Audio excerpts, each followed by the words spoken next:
नमस्कार। मैं नेमीचंद गर्ग एसपी के गवर्नमेंट कॉलेज जैसलमेर राजस्थान सरकार के कार्यक्रम ज्ञान सुधा के अंतर्गत आज जो टॉपिक है वो है राजस्थान की प्रमुख सिंचाई परियोजनाएं। बेसिकली यह जो प्रयास है ज्ञान सुधा कार्यक्रम का ऐसे छात्रों के लिए सबसे उपयुक्त और गरिमामय प्रयास है जो छात्र प्रतियोगी परीक्षाओं के लिए अपना अपना भाग्य आजमा रहे हैं या अपना समय दे रहे हैं। तो उन छात्रों के लिए यह ज्ञान सुधा कार्यक्रम एक सबसे महत्वपूर्ण और एक उपयोगी आयाम है जिससे हर एक विषयों के बारे में आप आसानी से पढ़ सकते हैं, सीख सकते हैं। और इस प्लेटफॉर्म पर जो अधिकतम जो व्याख्यान आ रहे हैं सब मुख्यतः श्रेष्ठ व्यक्तियों और राजस्थान सरकार के जो चुने हुए जिसे कहते हैं क्रीम, उनके द्वारा आपके सामने इस प्रकार के व्याख्यानों को प्रस्तुत किया जा रहा है। सभी व्याख्यान जो है वो टू द पॉइंट और आपके उद्देश्य के अनुसार बनाए गए हैं। इसी क्रम में जो मेरा व्याख्यान है वो है राजस्थान की प्रमुख सिंचाई परियोजनाएं, इससे संबंधित है। और इसमें जो मुख्यतः जो बिंदु या निर्धारित किया गया है या क्यों है राजस्थान में सिंचाई की आवश्यकता किस लिए है, इस बिंदु को देख और राजस्थान में कौन कौन सी परियोजनाएं हैं, किस परियोजना का कितना योगदान है और कौन सी परियोजनाएं किस किस स्थानों पर और किन किन जिलों को लाभान्वित करती है, उनका नाम है वह और उनका वर्गीकरण है और उसके अनुसार आगे हम लोग उसको अध्ययन करेंगे। बेसिकली जो यह टॉपिक है सिंचाई परियोजना, ध्यान में रखने की बात यह है कि जल का जो अधिकांश हिस्सा है वो समुद्रों में है और केवल मात्र कुछ ही जिसे कहते हैं 3% के रूप में जो जल है वो मीठा जल है या उसे उपयोग में लाने वाला जल है। वो चाहे आपके हिमानी के रूप में रहे या आपके भूमिगत रूप में रहे या सरफेस के रूप में या धरातल पर किसी भी रूप में, चाहे वो नदी के रूप में हो, झील के रूप में हो या अन्य किसी जो भी प्राकृतिक जल स्रोत है उस जल स्रोत के रूप में वह इकट्ठा रहे, वही जल है वो अपने काम के लिए उपयुक्त माना जाता है। और इसीलिए कहा है कि यदि जल का हमें संरक्षण करना है तो जल का हमें संरक्षित करना चाहिए, क्योंकि यह ऐसा है जिसे वापस न तो बनाया जा सकता है न ही।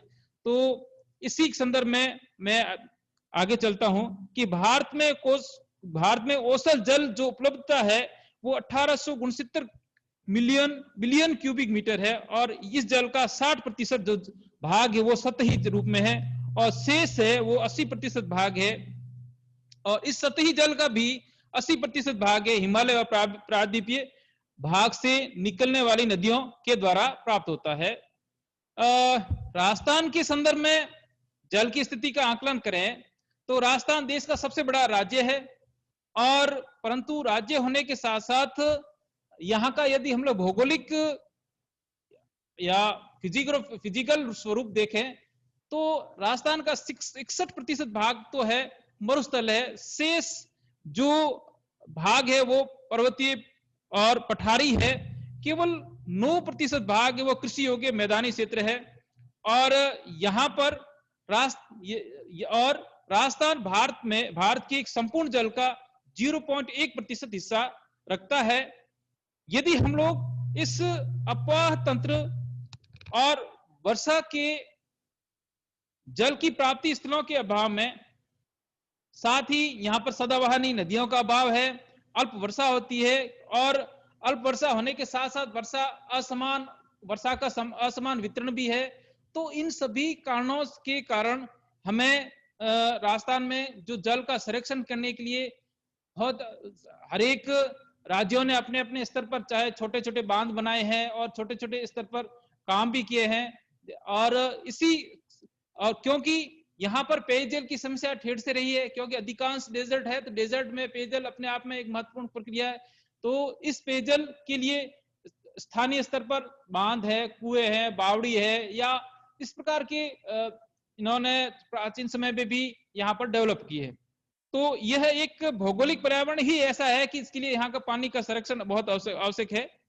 यदि राजस्थान का हम लोग भारत की संदर्भ में देखें तो ये पूरा का पूरा भाग है, वो देख लीजिए, Indian desert, Indian great desert है, फिर अरावली है, फिर ये आपके हाड़ौती का पठार, पूर्व का मैदान, ये पूरा का पूरा भाग है इस प्रकार से। दूसरी कंडीशन आ रही है कि यहाँ पर जो दशाएं हैं, जो आपकी क्लाइमेटिकल दशाएं हैं, वो बहुत ही अपने आप में एक विचित्र कंडीशन स्पष्ट करती है कि अधिकांश जो हिस्सा है वो थार के अधीनस्थ है, और यहाँ पर संपूर्ण वर्षा होती है वो 30 सेंटीमीटर से भी कम होती है, और जो शेष भाग है वो 39.83% भाग है, वहां पर जो वर्षा हो रही है वो 30 से 50 सेंटीमीटर होती है। केवल हाड़ौती का पठार है वह एक ऐसा भाग है जहां पर वर्षा का जो दर है वो 80 से 100 सेंटीमीटर तक है। इसी प्रकार समुद्र से अधिक दूरी हिमालय अरावली की मानसून के समानांतर स्थिति, कम ऊंचाई, 15 जून से 15 जुलाई तक का अल्प वर्षा काल, वर्षा में अनिश्चितता, अकाल और सूखे की दशाएं, और अधिकांशतः बने रहना विषम वायुदाब क्षेत्र के कारण, ये सब अल्प जल प्राप्ति के कारक है। इस वायुदाब दशा क्षेत्र के कारण इसके साथ साथ जो तापांतर है वो तापांतर भी यहाँ पर अधिक पाया जाता है। गर्मियों में लू चलती रहती है, और शीतकाल में शीतलहर, और पवन बंगाल की खाड़ी से आने वाली जो मानसूनी शाखा है वहां पर जिसका जो अधिकांश भाग हो जाता है वो वहीं पर समाप्त हो जाता है। राजस्थान में आते आते केवल 10 से 12% भाग ही उसमें उपलब्ध जल रहता है। साथ ही इसके अलावा हमें जो यहाँ पर जो कंडीशंस है वो अकाल रहता है, अल्प वर्षा के कारण भूजल भी निम्न स्तर पर पाया जाता है। तो ये सभी ऐसे कारक है जो राजस्थान में सिंचाई या जल को संरक्षित करने के लिए महत्वपूर्ण योगदान प्रदान करते हैं या महत्वपूर्ण कारक रहते हैं। और इसी का मैंने आपके यहाँ पर मैंने पीपीटी में दे भी रखा है कि जो वर्षा का आपके सामने ये जो वर्षा है, तो ये वर्षा का जो रूप है वो इस प्रकार से है कि ये देख लीजिए कि जैसे जैसे हम लोग पश्चिमी राजस्थान की तरफ जाएंगे, वर्षा का जो है वो वर्षा धीरे धीरे कम होती जा रही है। और यदि डिस्ट्रिक्ट वाइज इसका एनुअल देखें तो एक मैंने डाटा लिया 1980 से 2009 तक के लिए, तो जो डेजर्ट की डिस्ट्रिक्ट्स है वहां पर वर्षा कम हो रही है, और जो पहाड़ी क्षेत्र के या पठारी क्षेत्र के भाग है वहां पर वर्षा का रेशियो ज्यादा है। तो नेचुरली ये डिपेंड करता है कि हाइट को भी प्रभावित कर रहा है, यहाँ पर समुद्र से दूरी को भी प्रभावित कर रहा है, और अल्पकालिक वर्षा भी आ रही है और समुद्र से दूरी भी है। साथ ही जो अरावली की समांतर दशाएं भी है। ये सब ऐसे कारक है जो जलवायु कारक है जो वर्षा की स्थिति को यहाँ पर अल्प वर्षा को या अकाल या सूखे की स्थिति को बनाए रखते हैं। अब यदि सूखे की स्थिति को बनाए इस प्रकार कंडीशन बने रहे तो पेयजल और कृषि के लिए जल की आवश्यकता रहती है। तो इस प्रकार की से क्या किया जाए कि उसको जो अपनी फसलें हैं उनको भी पर्याप्त मात्रा में जल मिले, और साथ ही वर्षा साथ ही पेयजल के लिए उपयुक्त जल मिल सके। तो इसी संदर्भ में राजस्थान में जो सिंचाई परियोजनाओं को राष्ट्रीय सिंचाई परियोजनाओं का आरंभ होता है। इसके साथ साथ मैंने एक और टॉपिक भी इसमें लिया है कि मिट्टी की स्थिति भी ऐसी है कि यहाँ पर जल जो है वो जल कम समय में, क्योंकि अधिकांश मिट्टी बलुई मिट्टी है और बलुई मिट्टी के साथ क्योंकि इसके कण बड़े होते हैं और पानी को अवशोषित करने की क्षमता इसमें कम होती है और पानी अल्प समय में उसके बाद ही अल्प समय में ही यहाँ अवशोषित हो पाता है। और साथ ही अधिकांश हिस्सा है कर्क रेखा के समीप होने के कारण यहाँ पर वाष्पोत्सर्जन की दर भी अधिक रहती है। तो मिट्टी में नमी की मात्रा की कमी के कारण फसलों में अतिरिक्त जल की यहाँ पर आवश्यकता रहती है। और इसी आवश्यकता का मैंने आप यहाँ देख लीजिए कि ये जो पूरा का पूरा डेजर्ट है, ये पूरा भाग है, इसमें पश्चिमी राजस्थान का जो डेजर्ट है ये पूरी की पूरी बलुई मिट्टी है। और केवल यदि एलिवेल्स जैसे सोइल कहते हैं वो केवल आपके इस क्षेत्र में ही जो गंगानगर हनुमानगढ़ का है या भरतपुर अलवर भरतपुर का क्षेत्र है। तो ये एक ऐसे क्षेत्र है जहां पर जो मिट्टी है वो उपजाऊ मिट्टी है, परंतु जल की यदि पर्याप्त मात्रा नहीं होगी तो वहां पर भी यह मिट्टी भी वहां पर काम नहीं आएगी। अब सिंचाई कहेंगे किसे? सिंचाई से तात्पर्य जल, वर्षा के अतिरिक्त फसलों को कृत्रिम रूप से जल प्रदान करने की जो तकनीक है वो सिंचाई कहलाएगी। और राजस्थान में अधिकांश जो सिंचाई होती है वो रबी फसलों के लिए होती है और उन भागों के लिए उपयुक्त जहां पर ढाल साथ ही यह जो सिंचाई पद्धति है उन भागों के लिए उपयुक्त रहती है जहां पर वर्षा का जल अधिक ढाल हो और ढाल के कारण व्यर्थ जल को उपयोग में ला सके और मिट्टी की मात्रा का मिट्टी में इसमें उपयोग में कर सके। इस संदर्भ में इन सिंचाई परियोजनाओं को उनके सिंचित क्षेत्र के अनुसार वृहद सिंचाई परियोजना जिसमें 1000 हेक्टेयर से अधिक क्षेत्र माना जाता है, और मध्यम सिंचाई योजना जिसमें 2000 से 1000 हेक्टेयर का क्षेत्र माना जाता है, और लघु सिंचाई योजना जिसमें 2000 हेक्टेयर से कम क्षेत्र को सम्मिलित किया जाता है। तो मैंने ये आपके सामने रखी है कि सिंचाई का जो स्थिति है वो इस प्रकार से है कि हमें अतिरिक्त जल देना पड़े। क्यों अतिरिक्त जल देना पड़ता है? क्योंकि राजस्थान में जो वर्षा काल में जो जल होता है वो व्यर्थ में चला जाता है और उस जल का भी उपयोग कर सके, साथ में नमी की मात्रा को भी गर्मी या नमी की मात्रा को भी बनाए रखने के लिए जो अतिरिक्त या कृत्रिम रूप से जल दिया जाए। अब कृत्रिम रूप से जल देने का तरीका आप कुछ भी हो सकता है, वो चले आपके भूमिगत जल का उपयोग करें या सतही जल का उपयोग करें, ये दोनों हो सकते हैं। परंतु यहां जो मुख्य बिंदु आ रहा है कि वर्षा के अतिरिक्त कृत्रिम रूप से, अब वर्षा के अतिरिक्त कृत्रिम रूप से होता ही आ जाएगा कि वर्षा काल के छोड़कर जो शेष महीने हैं जो रबी की फसलों के लिए ही काम आएंगे, तो रबी की फसलों के लिए ही अधिकांशतः सिंचाई उपयोग में लाई जाती है। अब मैंने यहाँ पर सिंचाई का वर्गीकरण भी कर दिया है। 1000 हेक्टेयर से अधिक क्षेत्र का सिंचाई, फिर 10,000 हेक्टेयर से अधिक वाला बृहद सिंचाई योजना, फिर 2000 से 10,000 हेक्टेयर मध्यम सिंचाई योजना, और 2000 से कम जो हेक्टेयर की है वो लघु सिंचाई योजना के नाम से जानी जाती है। अब इन सिंचाई योजनाओं का जो क्या उद्देश्य रहता है, तो सामान्यतः जो भी सिंचाई योजना होती है वो मुख्य बहुउद्देश्य होती है। उसका उद्देश्य बहुत सारे होते हैं, जैसे एक ही उद्देश्य नहीं होता है कि केवल सिंचाई करना है।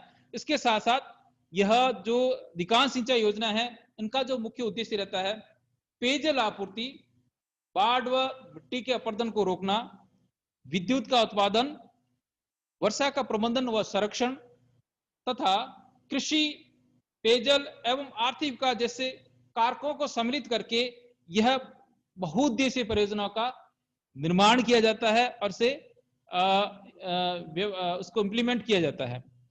भारत में इन परियोजनाओं का संचालन राज्य व केंद्र सरकारों के द्वारा किया जाता है।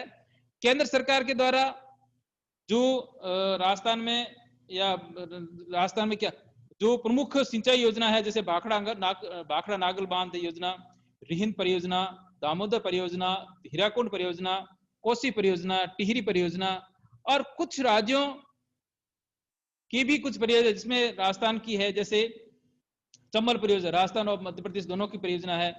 नागार्जुन सागर है परियोजना, वो आंध्र प्रदेश की है, स्वतः केवल राज्य का अधिकार है। तुंगभद्रा परियोजना है, वो आंध्र प्रदेश वो कर्नाटका की है। सरदार सरोवर है, वो राजस्थान, गुजरात और मध्य प्रदेश की है। मयूराक्षी तथा फरक्का ये पश्चिम बंगाल की है। तो यहाँ पर जो मैं बात कर रहा हूं कि यह जो परियोजनाएं है वो राज्यों के अधीनस्थ भी संचालित की जाती है और केंद्र सरकार के अधीनस्थ भी संचालित की जाती है, पर वो उन पर डिपेंड करता है कि जो केंद्र सरकार की होती है वहां उसका समान हिस्सा राज्यों को भी दिया जाता है, और राज्यों की जो होती है उन राज्य अपना बेनिफिट लेते हुए अन्य अन्य कार्यों को भी करते हैं। ये मल्टीपर्पज प्रोजेक्ट है, इसके मैंने कुछ नाम दे रखे हैं, इनके कुछ फोटोग्राफ्स है।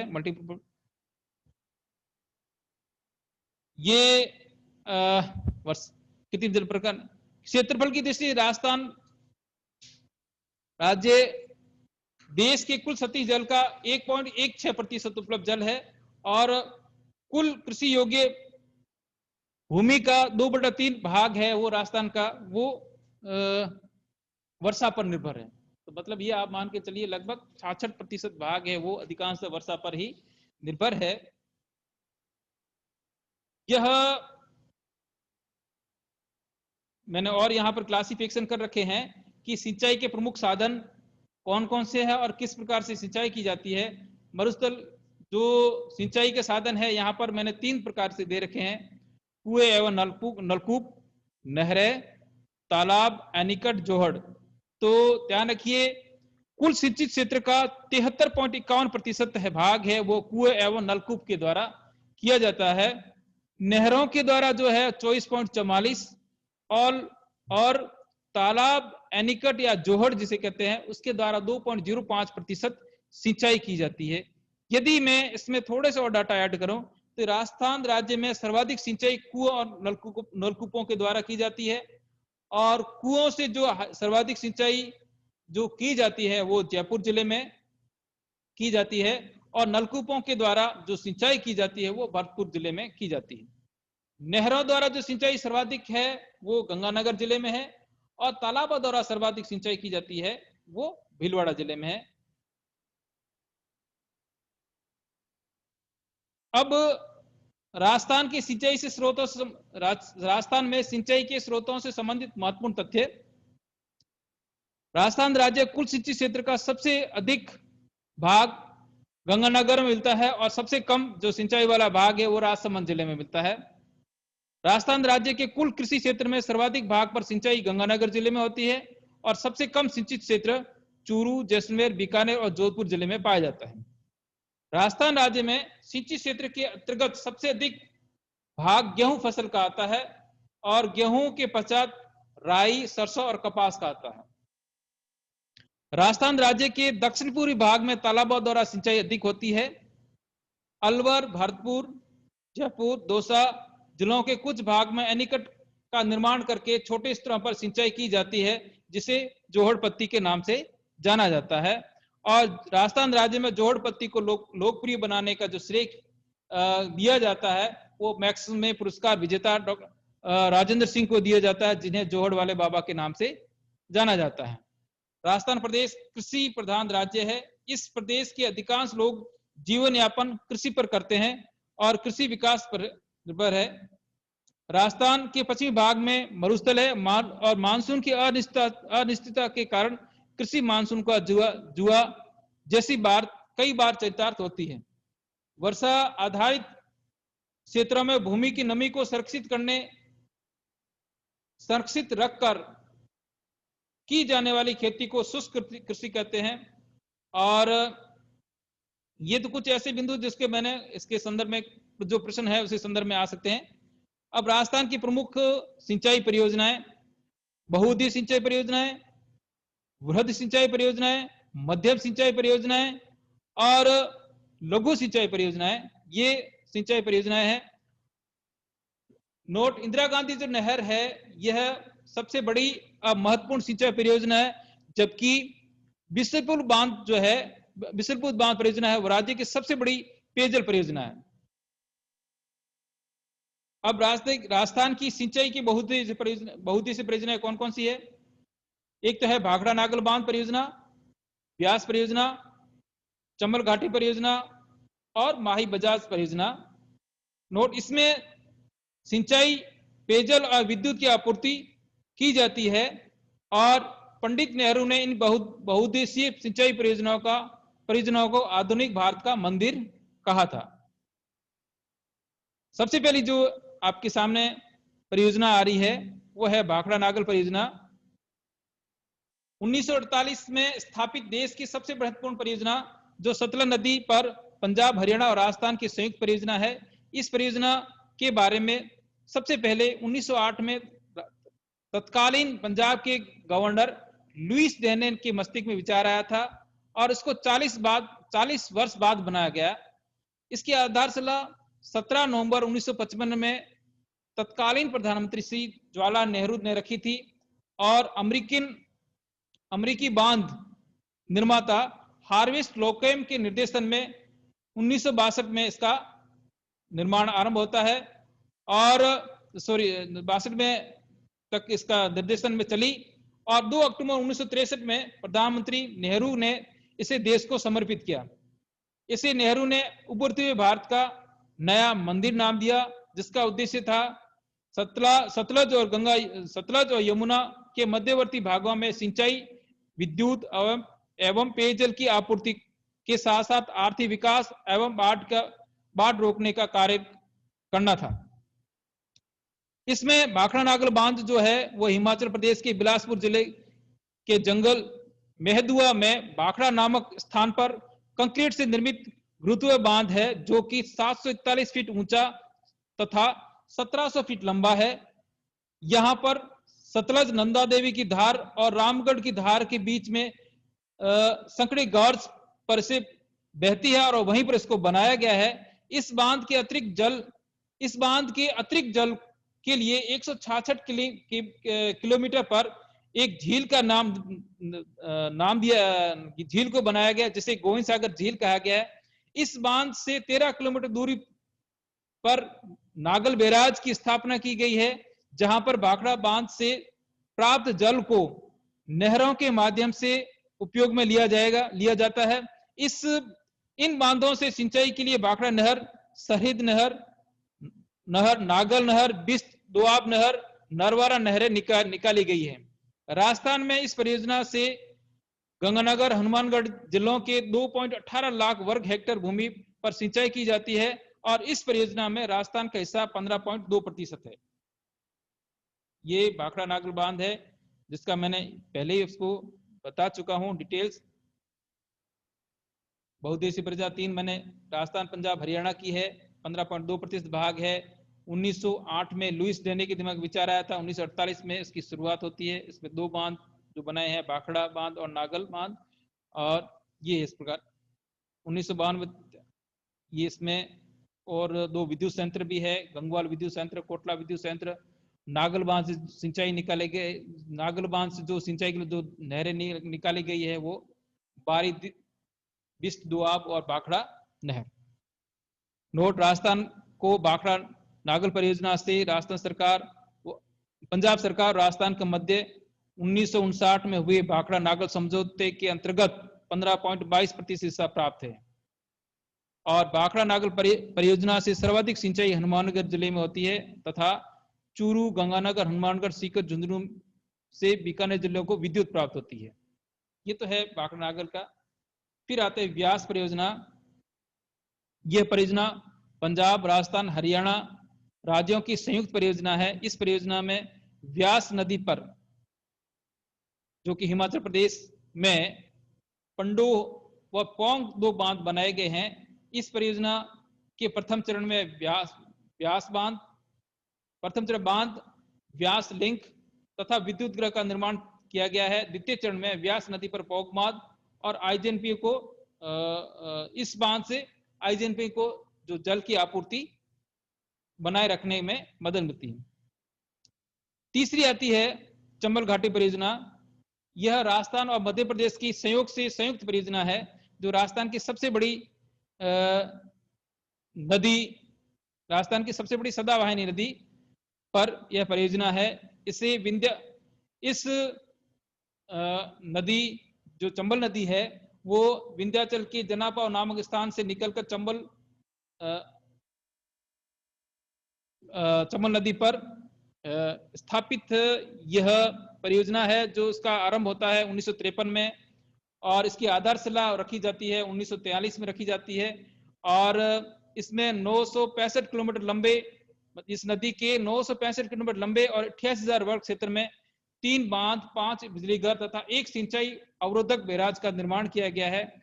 यह नदी भारत में दक्षिण से उत्तर दिशा की ओर प्रवाहित होने वाली एकमात्र नदी है, जो कि 1965 किलोमीटर मध्य प्रदेश, राजस्थान और उत्तर प्रदेश बहने के पश्चात इटावा के समीप यमुना में जाके मिल जाती है।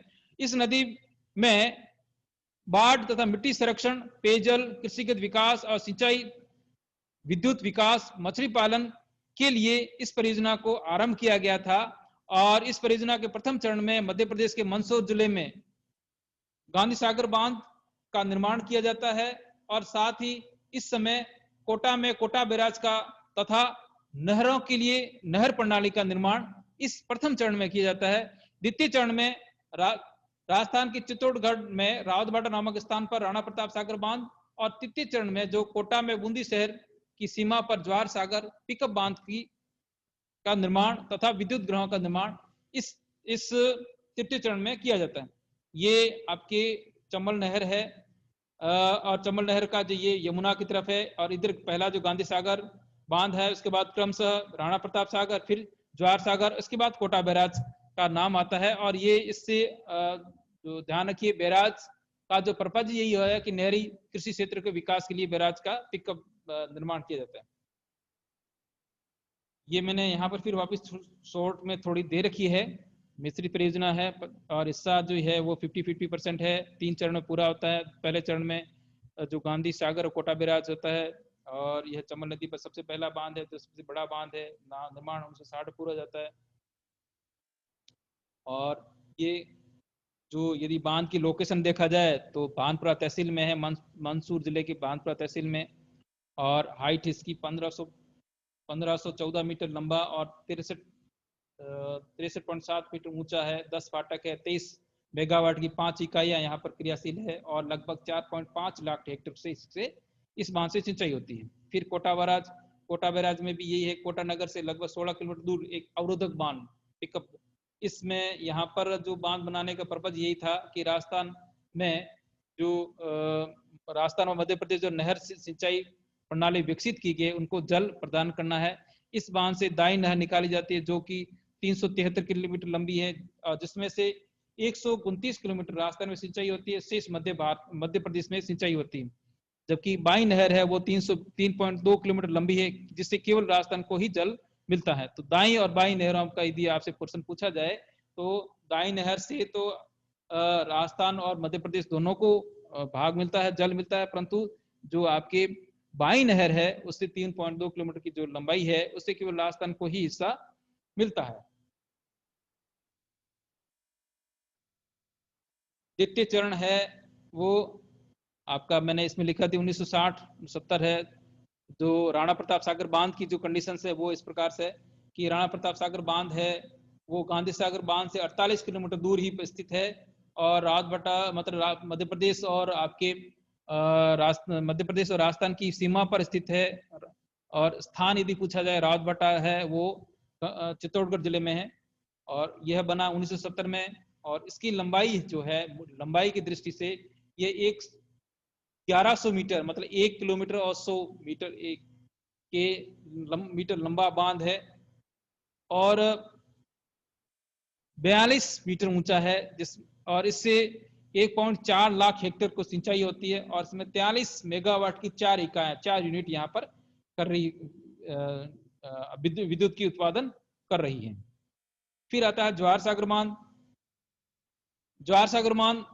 राणा प्रताप सागर से 33 किलोमीटर ही आगे है और यह कोटा जिले के बोरावास नामक स्थान के समीप परंतु बूंदी जिले की सीमा में स्थित पिकअप बांध है, जिसका उपयोग दोनों बांधों से छोड़े गए अतिरिक्त जल को संरक्षित करना है। और यहाँ पर जो चंबल की जो चौड़ाई है यहाँ पर कम हो जाती है और इस बांध की जो लंबाई है 548 किलोमीटर है और 45 मीटर ऊंचा है, और इसमें जो 33 मेगावाट की 3 इकाइयां विद्युत उत्पादित कर रही है। फिर आती है आपके राजस्थान नहर या इंदिरा गांधी नहर परियोजना। राजस्थान में मरुस्थल में पेयजल आपूर्ति तथा व्यर्थ भूमि के उपयोग एवं अंतर्राष्ट्रीय सीमा पर आबादी स्थापित करने के उद्देश्य से सतलज और रावी के संगम पर स्थित हरिके बैराज से इस नहर को निकाला गया। ध्यान रखिए, इसके 3-4 मेन जो बिंदु थे। फर्स्ट था पेयजल, सेकंड था विद्युत व्यर्थ जो भूमि है उस भूमि का उपयोग करना है, और तीसरा जो था कि जो बाउंड्री है, इंटरनेशनल बाउंड्री है, उस इंटरनेशनल बाउंड्री पर ह्यूमन सेटलमेंट या मानव का अधिवास डेवलप करने के उद्देश्य से इसको बनाया गया था। और स्थान कहां से, किस बैराज से निकाला गया है? हरिके बैराज। मतलब बैराज का पर्पज यही होता है कि उसको जो भी नहरें हैं उनसे उनको डेवलप किया, उससे नहरों के लिए जल का उपलब्ध कराना है। ये भारत ही नहीं अपितु एशिया की सबसे बड़ी मानव निर्मित नहर है, और इसकी कुल लंबाई है 649 किलोमीटर है, जिसमें 169 किलोमीटर पंजाब में है और 14 किलोमीटर हरियाणा और शेष राजस्थान में है। यह नहर राजस्थान के 9 जिलों में 29 कस्बे और 3,461 गांवों को पेयजल आपूर्ति करती है। इस नहर को 2 चरणों में पूर्ण किया गया है। प्रथम राजस्थान फीडर, दूसरी है आपके मुख्य नहर। राजस्थान फीडर है जो आरंभिक स्थल से मसीतावाली तक तथा मुख्य नहर मसीतावाली से मोहनगढ़ के अंतिम बिंदु तक यह स्थित है। क्रमशः जो इनका जो लंबाई है, जो राजस्थान फीडर की लंबाई है 204 किलोमीटर है, तथा मुख्य जो नहर है उसकी 445 किलोमीटर लंबी है।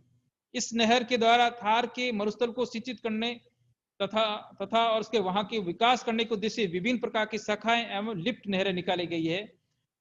और इस साथ ही अंतर्राष्ट्रीय सीमा की ओर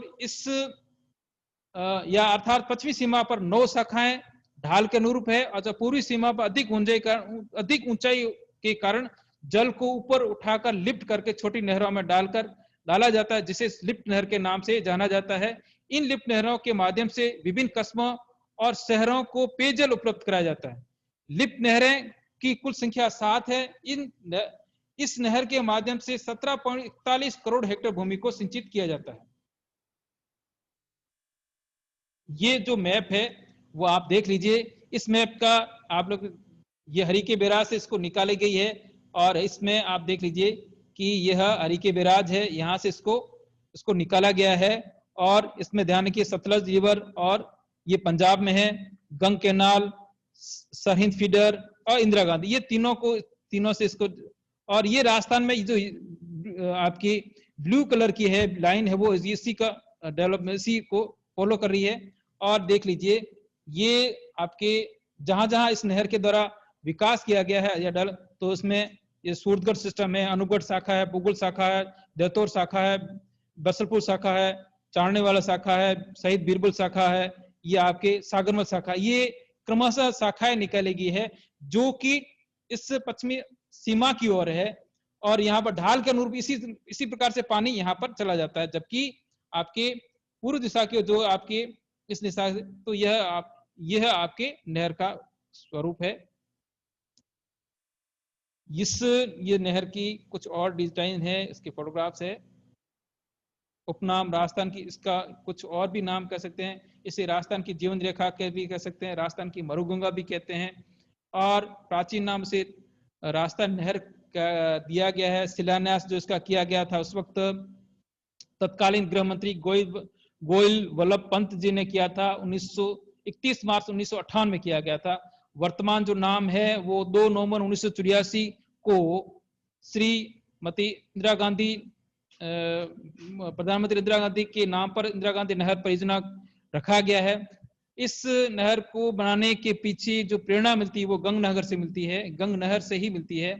इस नहर को पूर्ण होने पर विश्व की सबसे बड़ी परियोजना होगी, तथा इसका जो डिजाइनर थे वो कंवर सेन थे, जिन्होंने 1948 से भारत सरकार के समक्ष एक प्रतिवेदन प्रस्तुत कर जो इस नहर की, या जिसे कहते हैं इंदिरा गांधी नहर का जनक भी माना जाता है, और इसका जो बोर्ड का जो मुख्यालय है, आईजीएनपी का बोर्ड मुख्यालय, वो जयपुर में है।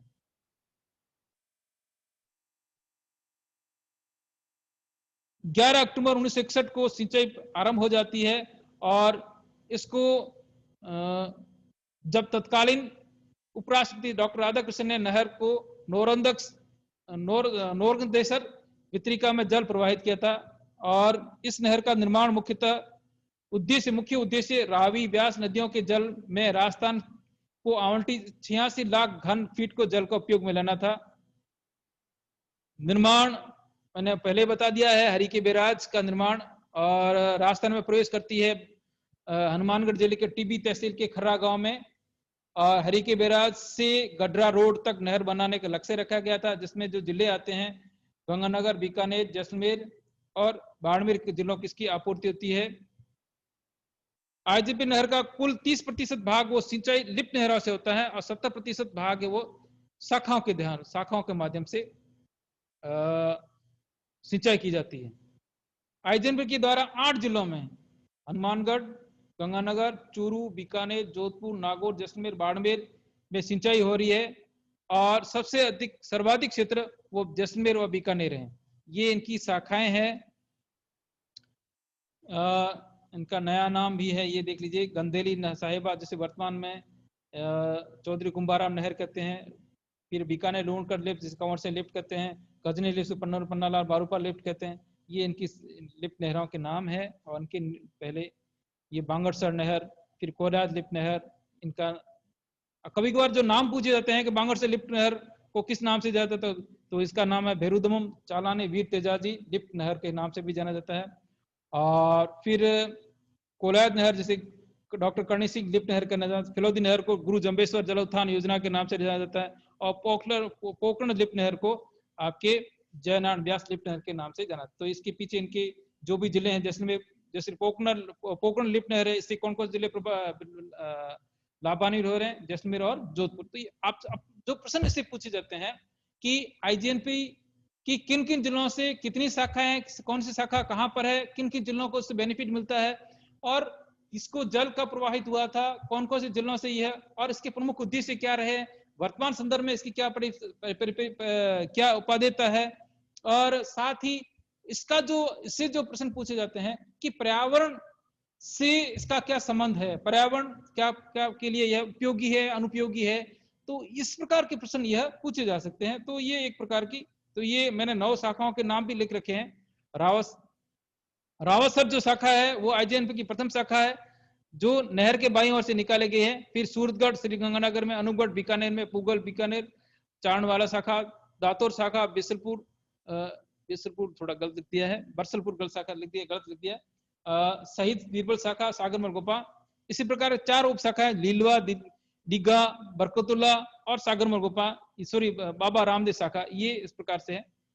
फिर है आईजीएनपी से जो पेयजल उपलब्ध हो सकेगा, ये अपने जिले हैं 8, हनुमानगढ़, गंगानगर, बीकानेर, जैसलमेर, बाड़मेर, नागौर, चूरू, जोधपुर और झुंझुनू को पेयजल उपलब्ध हो सकेगा, तथा 18.36 लाख हेक्टेयर भूमि को सिंचाई मिलेगी। आईजीएनपी की जो जल में मतलब इस नहर में कंटिन्यूटी बनाए रखने के लिए जो बांध है उपयुक्त, पहला है व्यास सतलज नदी पर बांध है, फिर व्यास नदी पर पोंग बांध है, और व्यास नदियों के संगम पर मधुपुर अग्रस्थान पर एक लिंक नहर का भी निर्माण किया। तो ये उपाय किए गए हैं। ये इसका मैंने डायग्राम कुछ बना के रखा है, ये अपने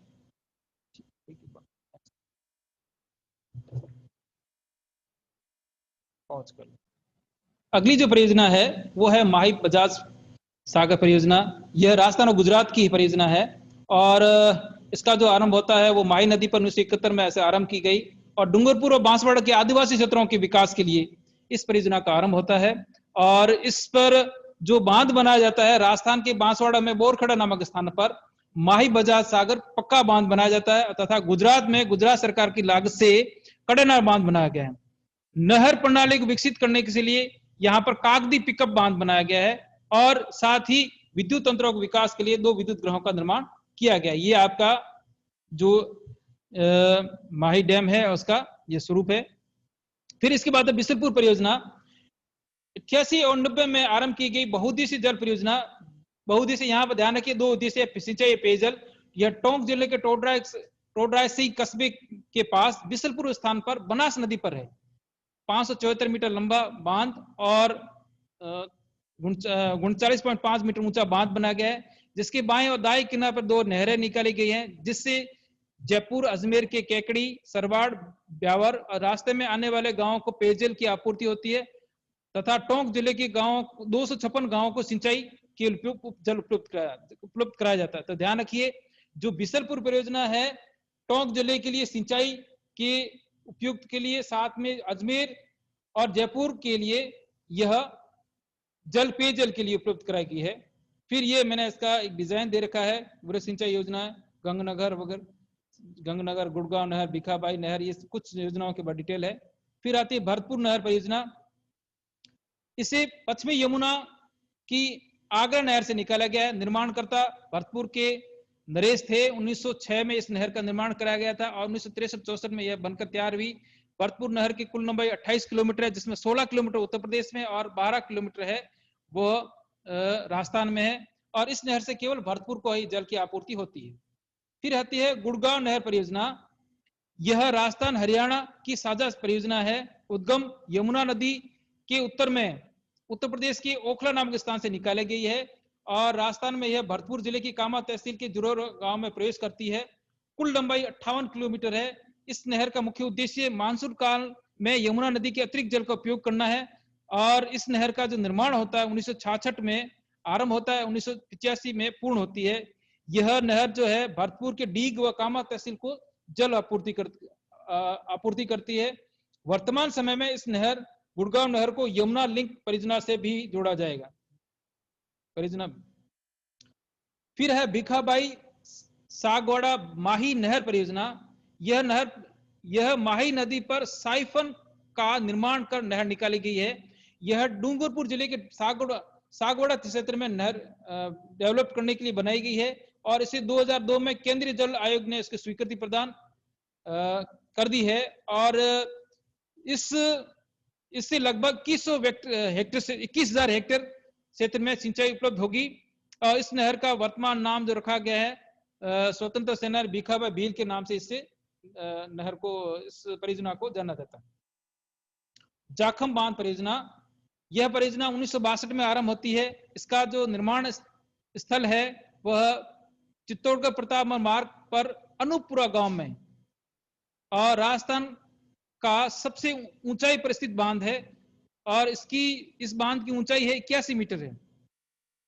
इस परियोजना से प्रतापगढ़, चित्तौड़गढ़ और बांसवाड़ा के आदिवासी कृषकों को लाभ देने के लिए इस परियोजना को आरंभ किया गया था और 1968 में शुरू होती है। 1986 में से जल प्रवाहित होता है और 1997-98 में यह पूर्ण हो जाती है।